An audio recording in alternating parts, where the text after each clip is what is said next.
Good morning, everyone. This is Karen with Readings with Care. Thank you for being here. If it's your first time, I hope you return. I hope you subscribe.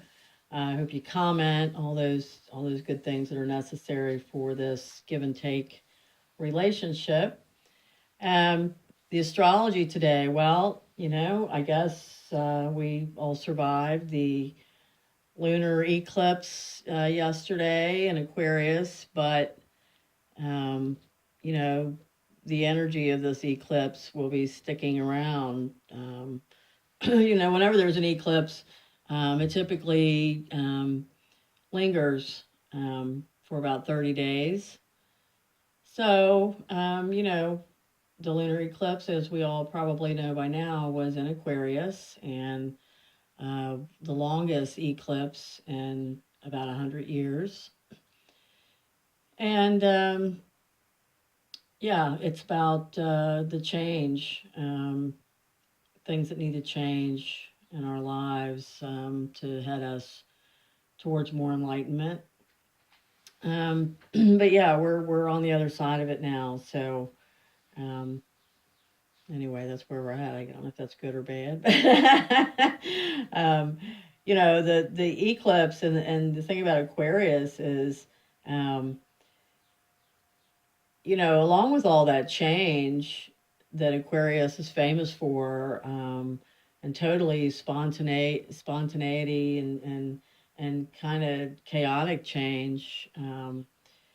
Let's remember what Aquarius is also known for, and that is the great humanitarian quality that Aquarius has. So, what this eclipse has really been about is bringing these changes that need to happen. Um, and then the healing follows. Okay, so this is all for the better.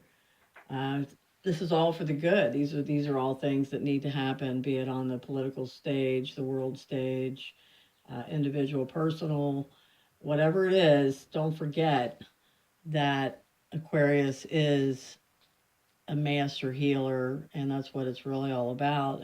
It just has its own method of getting there and getting you there. So, okay, so now, um, yeah, let's look at these cards that I pulled today. And today I'm using Lenormand and clarifying with Tarot, like I do in my bi-monthly readings. And the first combination we have here is the child, and the mice. So this would indicate a small loss, um, something you lost or some money you were frivolous with, maybe a step back in a relationship, but a small loss.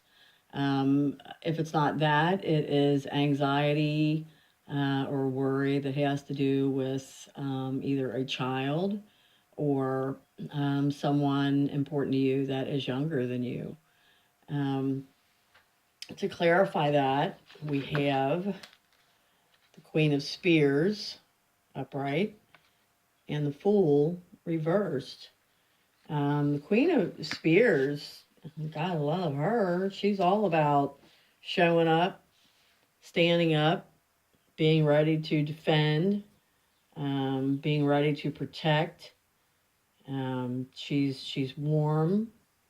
She's transparent. But yeah, she's all about taking up for things that are important to her, taking up for loved ones, and being that person. The Fool in reverse um, tells us to be careful of maybe decisions that haven't been thought out well enough, actions that haven't been thought out well enough. Um, yeah, that may not be such good moves. So while you're ready to defend, while you are ready to, um, maybe even tear into somebody over this small loss or this anxiety, think about it. Um, think about, yeah, what your plan is. Try to be objective about it. Um, Yeah, before you go charging in. And then here on this next pair, we have the Tower and the Bouquet. And I'm always very clear to point out with Lenormand that the Tower is not like the Tarot Tower.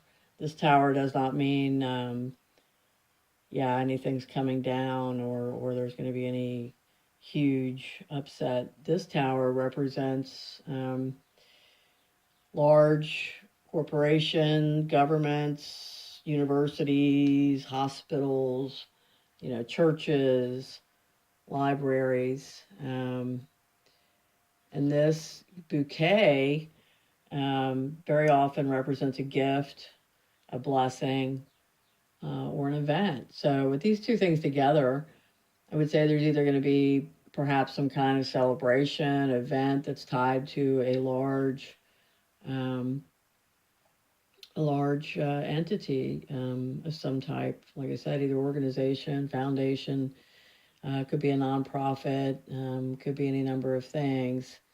Um, Otherwise, the tower represents being alone or being single.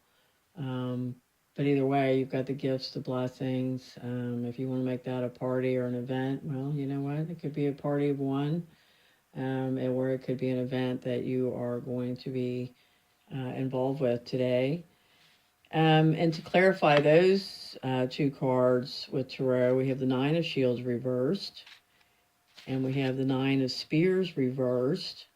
And boy, that's a lot of nines. And we've got a 9 here. So, wow, 9, 27, and that equals 9 again. So, a lot of 9 action here in this combination, and a 19. I just noticed that. Um, Nine of Shields upright would indicate that you have a new self-image, or you're working on your image, or you're very aware of your appearance and the energy that goes along with that, the confidence that goes along with that. The Nine of Shields, though, is reversed here. And reversed means that, you need to pay a little bit more attention to yourself. You're not giving yourself enough care. Maybe your confidence is suffering from that. Um, and here we have the Nine of Spears, and the Nine of Spears is, when it's upright, is kind of waiting for that battle, waiting for that other shoe to drop, but it's reversed. So this is saying to be more aware of your gentleness, and how to handle things. So yeah, I would love to have some feedback. I always love feedback, but um, yeah, I would love to have some feedback on how these are resonating with whoever is here listening with us today. And this is general, so this could mean many different. There could be very many different aspects depending on your personal situation. But today, like I said, it's after the eclipse. And it's all about showing up. It's all about showing your heart, and just being a part of the mix right now, and just moving through the energy of the eclipse. Like I said, it's still with us, especially today, um, and going forward. But today is a day to show your heart. Think about what you're saying. Think about what you're doing. Give yourself some more attention, more than you have been giving yourself, and do everything with gentleness. Don't expect any kind of conflicts. You should always have a positive expectation. That goes without saying. But today, whatever kind of event, party, um, even if you're hanging out with yourself and give yourself the blessings of taking care of yourself today. And with these worries or anxieties or small losses, like I said, show your heart, think about what you're doing. Um, and the numerology today, July 28th, 2018, adds across to 28. and reduces to a 10, and then thus reduces to a 1. Um, People that have a life path number with number 1 have an inner zeal. It pushes them to constantly go towards their goals that others may think are unreachable. 1 gives birth to all other numbers. It's the energy of the master creator. So if you don't know your life path number, just add your birth date across, reduce it to a number between 1 and 9, and then Google it and learn about your life path and how that affects you and your life. And that is what I have for today. And once again, thank you for being here, and I will see you soon.